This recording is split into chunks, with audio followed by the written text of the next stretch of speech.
Welcome to SVG-TV News for Thursday, June 2nd, 2022. I am Rochelle Baptiste with the details. Local fisher folk are being encouraged to take advantage of the newly launched fleet expansion program. Minister of Agriculture and Fisheries, Sabota Caesar, said the initiative had been in the planning stages for years, but lack of financial investment prevented its rollout.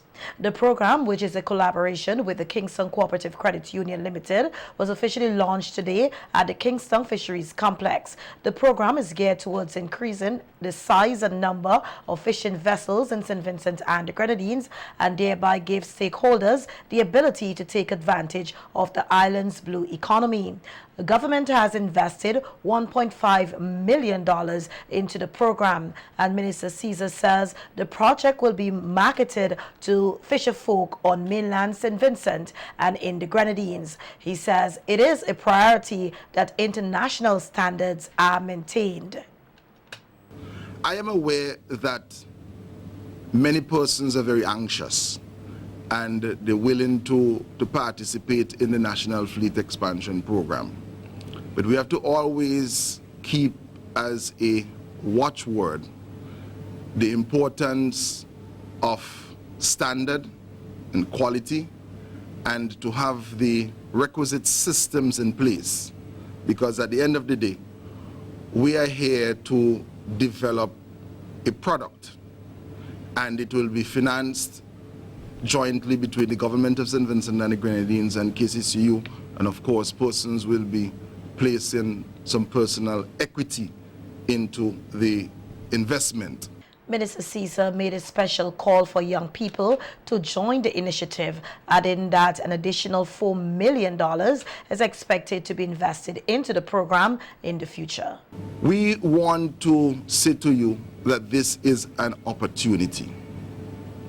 It is an excellent opportunity because in St. Vincent and the Grenadines, we possess a blue diamond in our blue economy. And if we do not work together to advance the cause of harnessing these resources, we will not be able to build out the industry that we are speaking about. We are going to do this sustainably. We are going to ensure that training facilities are established. And I want to thank the government and people of Venezuela for ensuring that we have another $4 million to augment this program. Marketing Officer of the KCCU, Ruth Stowe, explains the loan system used for persons in the program will be revolved in, and its success will depend on fisher folks' commitment to repay. We are pleased to partner with the Ministry of Agriculture, Fish Exports and Fisher Folks to provide financing for the purchasing of vessels with an initial stated investment of $1.5 million, forming a revolving fund. A 5-year loan term will be offered to fishers, as it is the intention that when loans are repaid, another batch of fishers can access the program. The continuity and success of this venture therefore depends on our ability to apply due diligence in the underwriting of these loans, and more so securing an unwavering commitment by the fishers to manage their affairs prudently. The rising cost of grain on the world market, along with other economic and environmental impact over the years, is bringing the poultry industry to a standstill. In an interview with the Agency for Public Information, Veterinary Officer Dr. Colleen Phillips said feed costs and other production costs are severely hurting poultry farmers in St. Vincent and the Grenadines. The industry has been taking a licking, to be very honest. It has been taking a licking. Our farmers, I mean, over the past 25 years, Candyman, we have not had a serious shift in price, except for around Christmas. You know, Christmas is unique. So really and truly, you know, the prices has been around $15 to $25 for the past 25 years. And this is when feed prices were around $15 per sack, more or less, $15, $18 a sack. What we are seeing now is that there was a price change in November from about $28 to $34, which was about a 10% jump. This is per sack of feed. For the feed. And now we are seeing another jump, which has now carried a feed from, I want you to get me, from November, from the beginning of November to now. Right. The feed has literally increased by 60%. It's now at $45, right. $45.50 or so.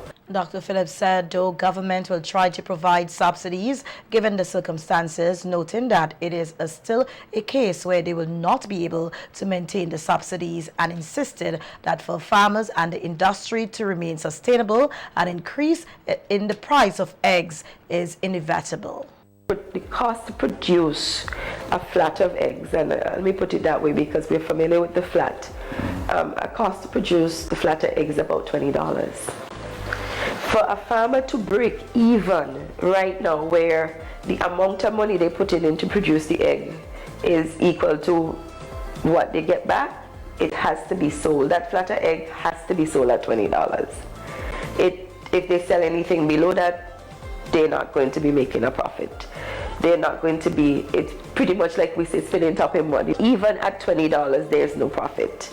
You find at $25, they'll be pretty much probably making like a couple of cents, you know, a couple of dollars or so of a profit. For them to really make a profit, they're going to have to sell at probably about $28 a flat. And that is a profit of probably $3, $4. But to make sure that the industry is viable, there is going to have to be, to my mind, there's going to have to be a price increase in the eggs. There is no way the industry can remain viable if we sell at $20 a flat.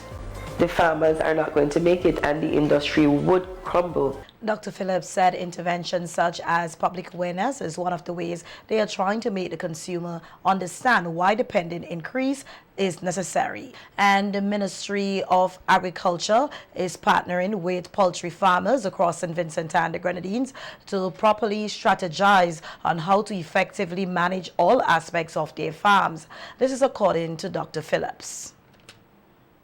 Because we're working on the concept of certification. We're trying to get our farmers to a place where we can ship our eggs to any part of the world, really. So we're looking at things like sanitation on the farm, bird care, you know, egg handling, that sort of thing, because we're trying, you know, we're looking at 5 new hotels on the island, and we really would want to be the ones that provide eggs to those hotels. We won't want them to be importing eggs. So we are trying to put our farmers in a place where they are apt and able, and hence it's about management of the farm, ensuring that money is there to be made, which of course money is there to be made, but you know, like everything else, a lot of people are of the concept that agriculture is, you know, it's handled not as a business, and it's real times. We have to handle everything as a business, and our poultry farmers are injecting quite a lot of funds into their farms to upgrade it, to ensure that the establishments are well kept and secured and so forth. And really and truly, it is tough going, because they're trying to get to a place where their product is marketable regionally, internationally, but at the same time, their cost is much. So we are working on farm management, you know, we're working on technical aspects, like I said. And then, of course, if we have like an outbreak of any disease at all, then we also work on assisting the farmer in dealing with that. Dr. Phillips noted that on island there are about 54 commercial poultry farms, and as they have recognized the need to step in and assist these farms, the ministry also has recognized the need of having an established abattoir to produce the special cuts of meat. Same farmers who are egg producers, they also do broiler. So you have, in some cases, you have a double sort of production going on where they do broiler, they do eggs. Some farmers are just strictly broiler. I don't think it has to do much with the profit, because we are chicken eating country. I think what really happens, it has to do more so with the issue of providing special cuts and so on. So there is a need for an abattoir, really. so that we can produce the cuts that we are accustomed to. And because we don't have the abattoir, you know, the market, you know, when a housewife wants chicken, she looks for her quarters or drumsticks and wings and so on. We don't have the facility to provide that, so our farmers sell the whole bird. The Ministry of Agriculture is also collaborating with the Youth Affairs Department and the Food and Agriculture Organization, FAO, on a Youth in Agriculture and Entrepreneurship program. Assistant Youth Officer in the Youth Affairs Department, Antoinette Duncan, said the program was birthed in 2018 and was designed to target unemployed young persons in rural communities. In a recent interview with the Agency for Public Information, Deputy Chief Agriculture Officer Colville King gave details on how the initiative came about and where it is headed. The ministry has been collaborating with the youth department on this initiative, and we recognize that there was some enthusiasm that we can build on, and a program that was worth investing in. So we crafted there was an opportunity to secure some funding from the Food and Agriculture Organization, and we thought that this was a prime candidate. So we, along with youth department, conceptualized the Youth Agri-Entrepreneurship for Rural Development project. And what it seeks to do is to build the capacity, the productive capacity of the young persons, and for them to produce, you know, really competitive product. So removing them from the basic idea, they actually, at the point when we decided to move this along, there were 3 groups. One in Bayabu, one in Leyu, and one in Chateaubelair. And well, 2 of them were actually producing products more at the cottage level, but there was definite need for improving what they were offering to the public and to put it on a commercial footing, more or less. King further noted that the initiative was meant to begin earlier. However, there was a delay as a result of the explosive eruptions of last volcano in 2021. As he highlighted some of the progress the program has made to date, King said that the ministry recognized the need to work along with young people to further build and advance their skill set.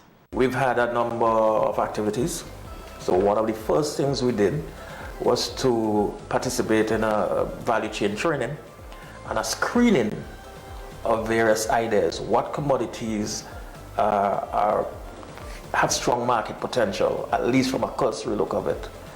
And we looked at what the youth groups were already producing, but we looked at other things that they had interest in and other products and commodities, crops and livestock, and also fisheries products as well, to have a sense of which of these should we focus on.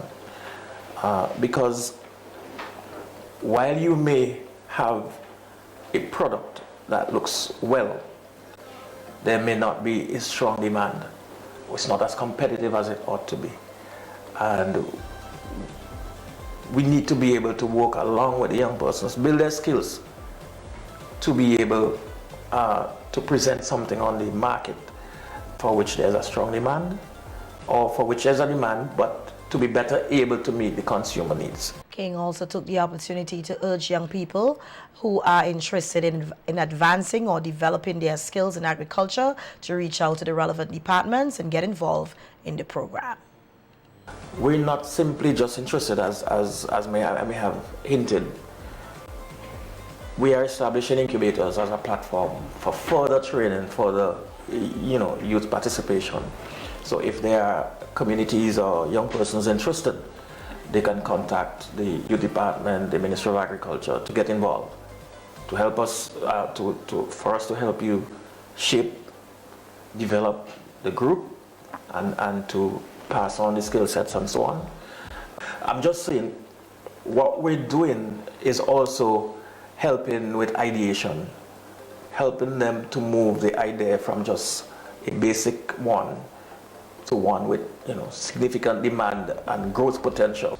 There are a lot of businesses that start up, and before 1 or 2 years, they're dead in the grave. Yes. And what we're trying to do is to avoid that, getting them across that little hurdle by building their capacity. And I said, to improve their competitiveness, the product competitiveness. The Women's Farmers Program, an initiative of Helen's Daughters out of St. Lucia, this week ran a series of workshops with small farmers and producers here in SVG, focused on producing tips on how they can gain financial freedom and play their part in the building of the agriculture sector. One of the lecturers at the workshop, Mishka Edwards, in an interview with our news team, gave a brief insight on what exactly the Women's Farmers Program entails.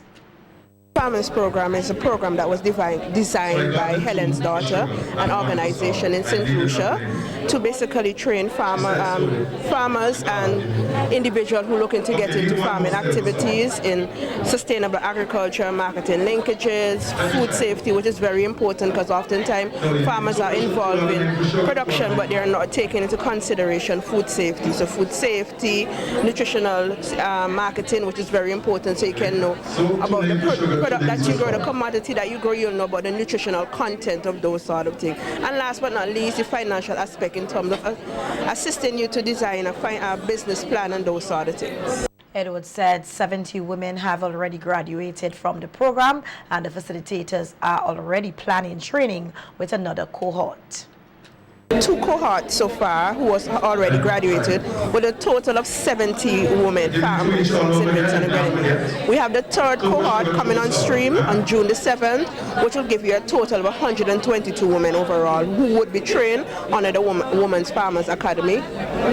The major area of focus under this program at first was sustainable agriculture, in order to basically show women how they can actually utilize growing of crops without using excess amount of fertilizer and chemical and all this.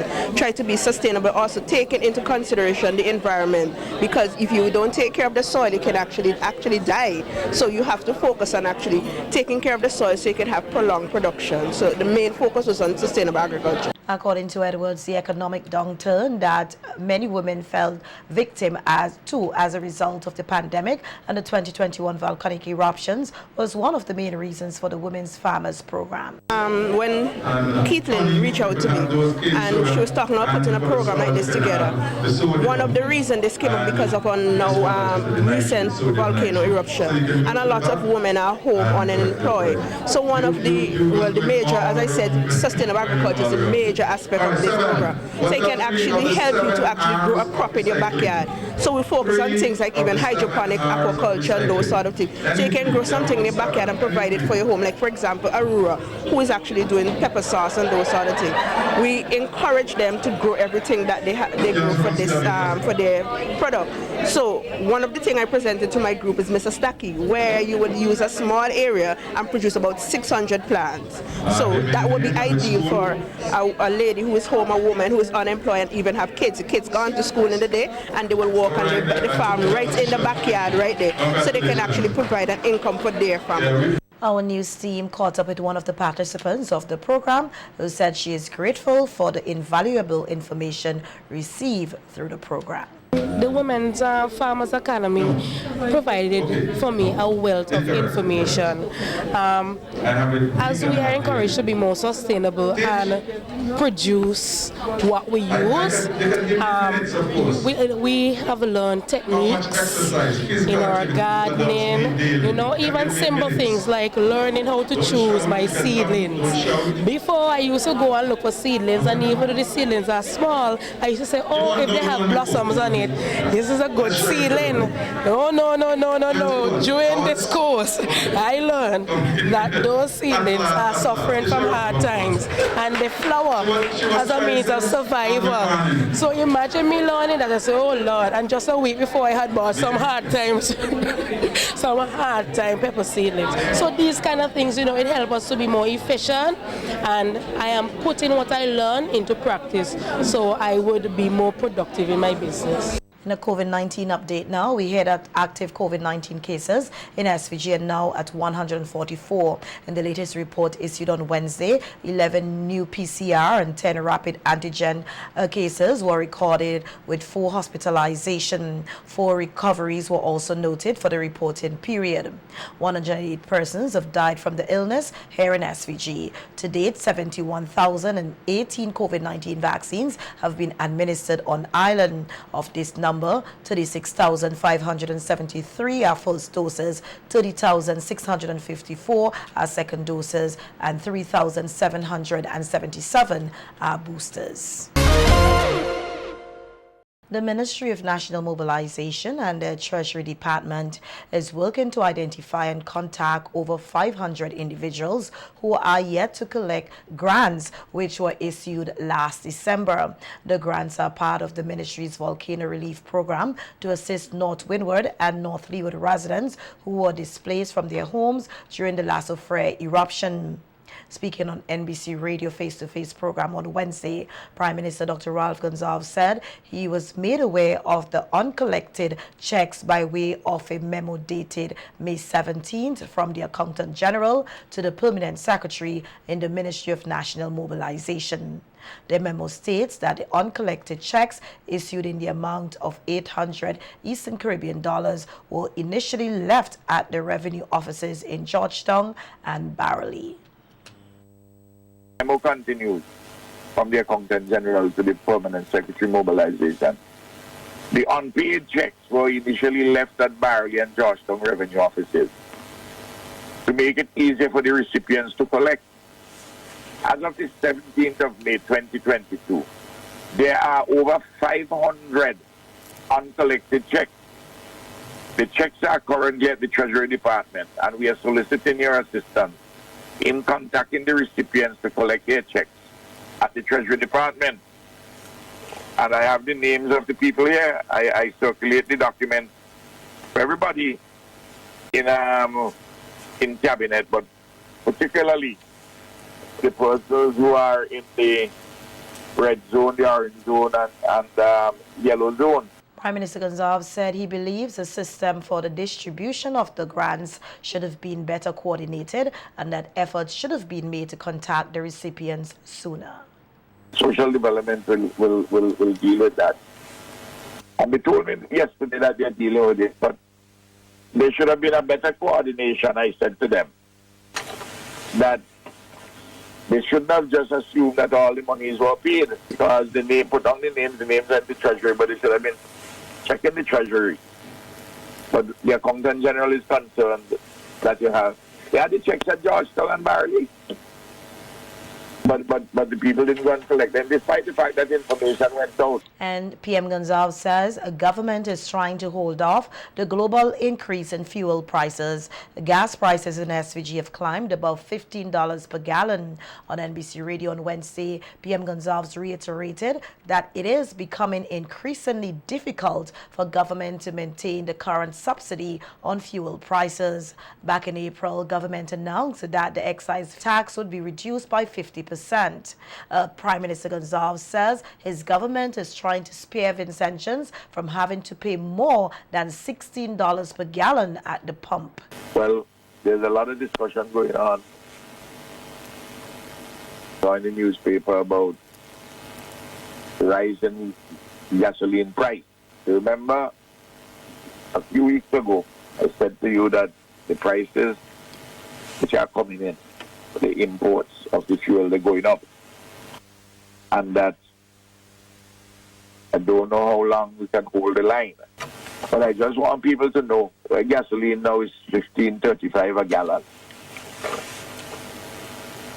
The real price should be $16.85, but the excise tax, we cut it by $1.50. So on every gallon you buy of gas, we lose the government loses $1.50. Ease the burden up. Ease the burden on the individual consumer, and on diesel, we lose $5 a gallon in revenue. Minister of Finance Camilo Gonsalves had previously stated that the gas subsidy will cost government approximately $3 million in revenue. In other news, 8 students from the St. Vincent and the Grenadines Community College are the latest beneficiaries of bursaries awarded by the Eastern Caribbean Group of Companies, ECGC Foundation, Inc. The financial donation totaling $8,000 will go towards assisting students with costs associated with their studies, including fees, transportation, books. Director of the ECGC Foundation, Dixon Finley, urges awardees to capitalize on opportunities presented to them as they work towards success, and reminded them that not only their ability will determine their success in life, but also their attitudes. The students were also encouraged by Director of the SVG Community College, Nigel Scott, to keep the institution's official motto in mind, which is nothing limits excellence. This year's awardees are Zoe Hain, Tatura Saxon, Kyla Thomas, pursuing AAS, Business Studies, Sales and Marketing, Stanislaus Gomes and Devon James, pursuing AAS, Electrical Engineering Technology, and Kyle Alfonso, ZZ Roberts, and Carrion John, pursuing AAS, Agriculture Science and Entrepreneurship. This is the 6th year the ECGC Foundation has provided bursaries to students of the College Division of Technical and Vocational Education.